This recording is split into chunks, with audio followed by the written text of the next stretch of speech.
और अब बात करते हैं दिल्ली यूनिवर्सिटी के उस फैसले की जिसके लागू होने के बाद सारे जहां से अच्छा हिंदुस्तान हमारा लिखने वाले मशहूर कवि अल्लामा मोहम्मद इकबाल के बारे में यूनिवर्सिटी के स्टूडेंट नहीं पढ़ पाएंगे। दिल्ली यूनिवर्सिटी की एकेडमिक काउंसिल ने कल एक प्रस्ताव पास किया। इस प्रस्ताव में बीए के छठे सेमेस्टर के सिलेबस में मॉडर्न इंडियन पॉलिटिकल थॉट्स नाम के चैप्टर को हटाने का फैसला हुआ। इसी चैप्टर में मोहम्मद इकबाल के बारे में बताया गया था। कल चली मैराथन बैठक के बाद देर रात ये फैसला लिया गया। डीयू एकेडमी काउंसिल के फैसले पर अब 9 जून को यूनिवर्सिटी की एग्जीक्यूटिव काउंसिल अंतिम फैसला लेगी। हमें मिली जानकारी के मुताबिक इस सिलेबस में कुल 11 चैप्टर हैं। इनमें राजा राम मोहन राय, पंडिता रमाबाई, स्वामी विवेकानंद, महात्मा गांधी और भीमराव अंबेडकर जैसी शख्सियतों के विचार से जुड़े चैप्टर भी सिलेबस का हिस्सा हैं। इनमें इकबाल कम्युनिटी के नाम से एक चैप्टर है जिसे हटाने का प्रस्ताव पारित किया गया।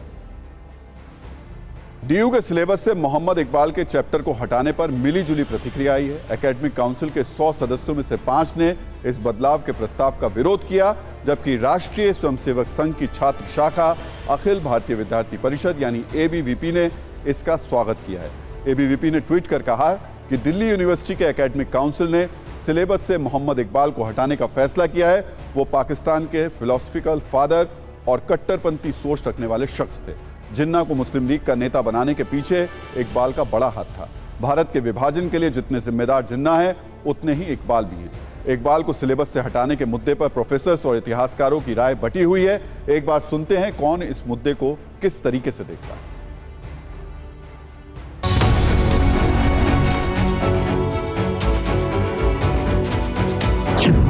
1904 में जो मोहम्मद इकबाल सारे जहां से अच्छा हिंदुस्तान हमारा लिखते हैं, वही 1910 तक एक फंडामेंटलिस्ट इस्लामिक के रूप में कन्वर्ट हो जाते हैं। और उन्होंने ही लिखा था, मैं आपको पढ़ के सुनाती हूँ तराने मिल्ली में, सुनो अरब हमारा, हिंदुस्तान हमारा, मुस्लिम है हम, वतन है सारा जहां हमारा। तो यहाँ पे सवाल ये है कि आप नेशनलिज्म के पेपर में एक ऐसे व्यक्ति को क्यों रखना चाहते हैं जो भारत के डिवीज़न के लिए और उस सोच के लिए कहीं ना कहीं जिम्मेदार था।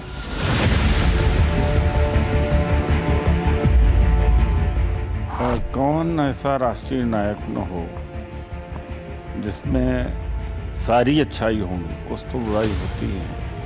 ये इंसान है, तो इंसान है। और अल्लामा इकबाल का योगदान भी है।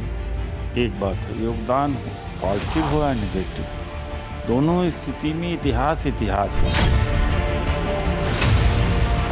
मेरे विचार से तो बिल्कुल ठीक किया गया, क्योंकि इतिहास तो हमें अब सब पढ़ना ही पड़ेगा।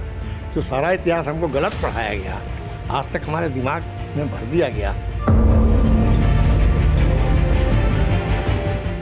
शुरू में तो उन्होंने कहा सारे जहां से अच्छा हिंदुस्तान हमारा, तरानाए हिंद उन्होंने लिखा, फिर तरानाए मिल्ली उन्होंने लिखा। इकबाल को जिन्होंने तराना सारे जहां से अच्छा हिंदुस्तान हमारा लिखा था, उनको पाठ्यक्रम से बाहर निकालना इसीलिए कि उन्हें मात्र संदेह के दायरे में रखा जाता है। वो पाकिस्तान के पिता थे।